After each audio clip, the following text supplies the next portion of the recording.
Ya, saudara, Anda menyaksikan Breaking News Kompas TV. Saat ini kami mendapatkan informasi bahwa Kejaksaan Agung dikabarkan akan mengumumkan penanganan kasus dugaan korupsi limbah cair kelapa sawit, dan ini melibatkan beberapa orang yang menjadi tersangka. Ini kami tampilkan langsung bagaimana situasi terkini langsung dari Kejaksaan Agung. Kita akan sapa, kami juga saat ini sudah terhubung dengan jurnalis Kompas TV, ada Fedriska Ananda. Fedriska, selamat malam. Fedriska.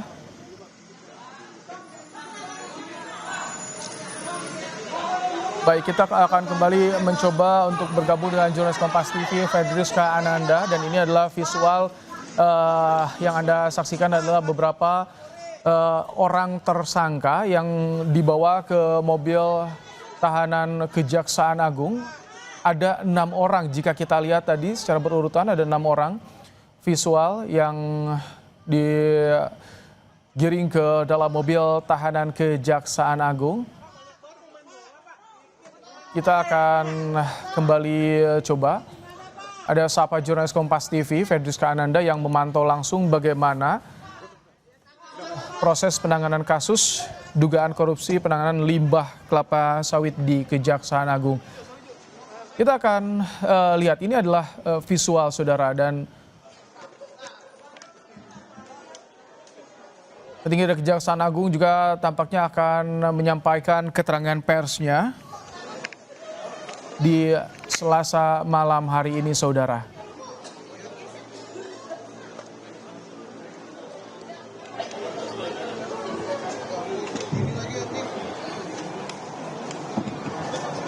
Sudah siap? Sudah? Siap? Baik. Bismillahirrahmanirrahim. Assalamualaikum warahmatullahi wabarakatuh. Selamat malam, salam sejahtera. Yang terhormat Pak Dirdik, Pak Kasubit Tipikor, serta rekan-rekan penyidik, ada Pak Koordinator, serta Kabid Medmas beserta jajaran, dan saya hormati rekan-rekan media yang telah sabar menunggu.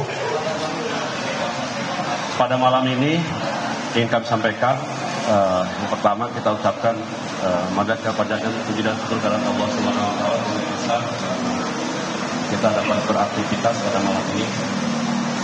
Pada kesempatan ini kami sampaikan bahwa sebagaimana teman ketahui, teman media, bahwa sekitar bulan Oktober 2025, tim penyidik Kejaksaan Agung telah melakukan penyidikan, di mana melalui serangkaian penyidikan yang mendalam, profesional, dan akuntabel, serta tetap menjunjung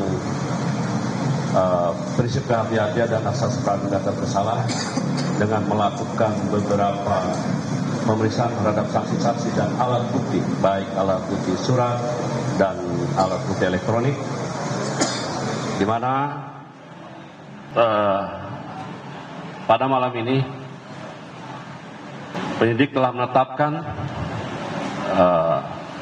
11 tersangka dalam perkara dugaan tindak pidana korupsi penyimpangan ekspor CPO dan produk turunannya tahun 2022-2024. Bagaimana kasus posisi dan hal-hal lainnya, di sini kebetulan ada Pak Dirdik yang akan menyampaikan secara jelas.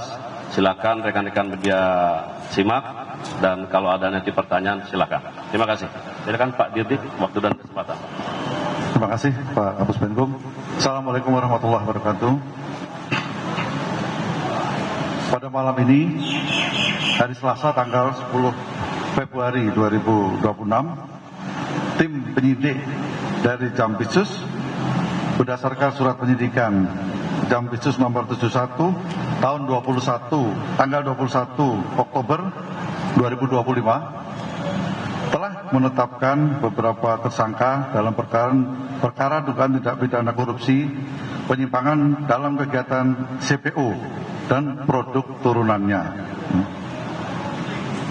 Kasus posisinya adalah sebagai berikut secara singkat ya.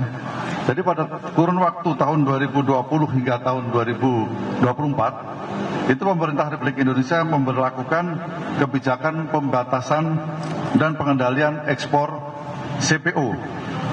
Itu sebagai upaya untuk menjaga ketersediaan minyak goreng dalam negeri serta stabilitas harga bagi masyarakat. Jadi kebijakan tersebut dilaksanakan melalui mekanisme Domestic Market Obligation atau DMO, di mana para produsen yang akan mengekspor CPO itu harus menyisihkan atau memprioritaskan beberapa persen produknya harus dijual di dalam negeri. Itu untuk CPO. Kemudian dalam rangka kebijakan tersebut, CPO ditetapkan sebagai komoditas strategis nasional yang secara kepabeanan diklasifikasikan dengan HS code tertentu, ya, contohnya HS code 1115. Namun dalam pelaksanaannya, penyidik menemukan adanya penyimpangan berupa rekayasa klasifikasi komoditas ekspor CPO, ya, yang secara substansi merupakan CPO berkadar asam tinggi yang sengaja diklaim sebagai POME atau PAO dengan menggunakan HS code yang berbeda, di mana HS code ini diperuntukkan bagi residu atau limbah padat dari CPO. Rekayasa klasifikasi tersebut itu tujuannya adalah untuk menghindari pengendalian ekspor CPO, sehingga komoditas yang hakikatnya merupakan CPO dapat diekspor seolah-olah bukan CPO dan terbebas atau diringankan dari kewajiban yang ditetapkan oleh negara. Hal ini terjadi karena adanya penyusunan dan penggunaan peta hilirisasi industri kelapa sawit yang belum berbentuk peraturan yang memuat komoditas serta spesifikasi teknis yang tidak dikenal dalam sistem klasifikasi internasional, akan tetapi tetap dijadikan acuan oleh aparat. Kemudian modus berikutnya adalah meloloskan ekspor CPO dengan menggunakan klasifikasi yang tidak sesuai dengan tujuan untuk menghindari pembatasan dan pelarangan ekspor CPO, menghindari DMO, serta mengurangi kewajiban pembayaran biaya keluar dan pungutan sawit yang seharusnya dipenuhi kepada negara, sehingga pungutannya menjadi jauh lebih rendah. Serta adanya kickback atau pemberian imbalan kepada oknum pejabat negara yang dilakukan untuk meluluskan proses administrasi dan pengawasan ekspor tersebut. Perbuatan penyimpangan tersebut menimbulkan dampak yang luas dan sistemik, tidak hanya terhadap keuangan negara, tapi juga terhadap tata kelola komoditas strategis yang di tengah rasa keadilan di dalam masyarakat, ya, yaitu diantaranya adanya kehilangan penerimaan negara, kemudian tidak efektifnya kebijakan pengendalian CPO, dan ketiga terganggunya tata kelola komoditas strategis nasional ini. Bahwa untuk kerugian keuangan negara dalam perkara ini itu masih dalam proses penghitungan oleh tim auditor. Namun demikian, berdasarkan perhitungan sementara oleh auditor kami, kerugian keuangan negara atau kehilangan penerimaan negara diperkirakan mencapai antara 10 triliun hingga 14 triliun rupiah. Itu baru kerugian keuangan negara dan belum merupakan potensi kerugian perekonomian negara yang sedang dihitung juga. Adapun para tersangka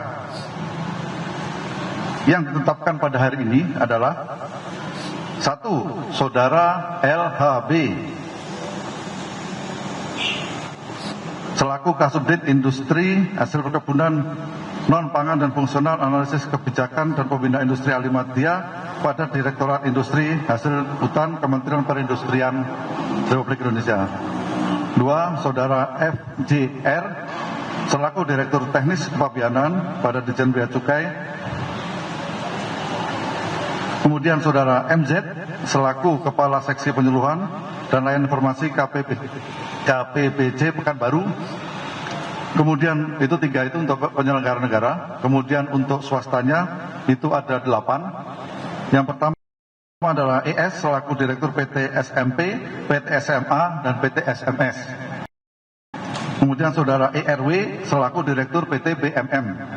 Kemudian Saudara FLX selaku Direktur Utama PT AP dan Head Commerce PT AP. Kemudian Saudara RND selaku Direktur PT TAJ. Kemudian Saudara TNY selaku Direktur PT TEO. Dan Saudara VNR selaku Kepala Kantor Wilayah DJJB Bali, NTB, dan NTT yang sekarang ini. Kemudian RBN selaku Direktur PT CKK dan Saudara YSR selaku Dirut PT MAS dan Komisaris PT SP. Para tersangka disangka melanggar Pasal 603 junto Pasal 20 huruf A atau C Undang-Undang Nomor 1 Tahun 2023 dan subsidiar Pasal 3 junto Pasal 18 Undang-Undang Nomor 31 Tahun 99 tentang tidak pidana korupsi. Terhadap para tersangka saat ini dilakukan penahanan rutan untuk 20 hari ke depan di Rutan Salemba Cabang Kejaksaan Agung dan Rutan Salemba Cabang Kejaksaan Negeri Jakarta Selatan. Itu yang bisa kita sampaikan. Terima kasih. Saya kembalikan ke Pak Kapus Penkum. Demikian, rekan-rekan, rasanya cukup jelas Pak Dirdik menyampaikan, tapi barangkali ada pertanyaan terfokus pada kesepakatan ya untuk posisi kasus perkara ini aja. Silakan, kami beri kesempatan. Siapa? Dari Harian Merdeka, Pak Yudi, silakan.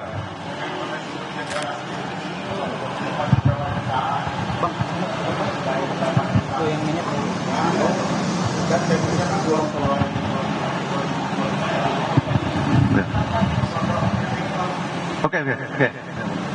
Jadi beberapa perusahaan yang saya sebutkan tadi, ya itu ada sekitar tadi ada 8 entitas atau 8 orang dengan entitas yang berbeda, ya. Itu ada sekitar 20-an perusahaan. Tapi itu pun masih kita teliti untuk 26. Nah, itu tapi masih kita teliti untuk perusahaan-perusahaan yang lainnya. Ya. Dari mana? Data-data. Basisnya perusahaannya di mana? Perusahaannya di mana itu satu lagi.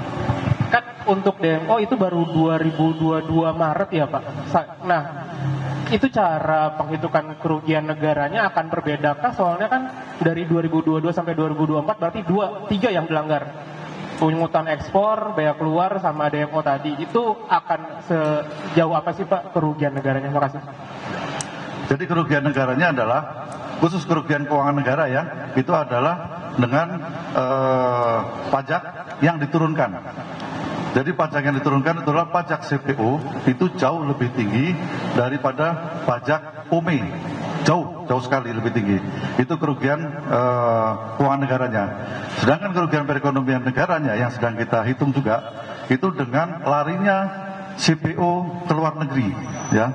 Dengan demikian kuota untuk CPO untuk dijual dalam negeri itu akan jauh berkurang dari yang seharusnya, ya. Karena DMO-nya tidak ditaati dengan adanya POME. Itu Mas. Ya.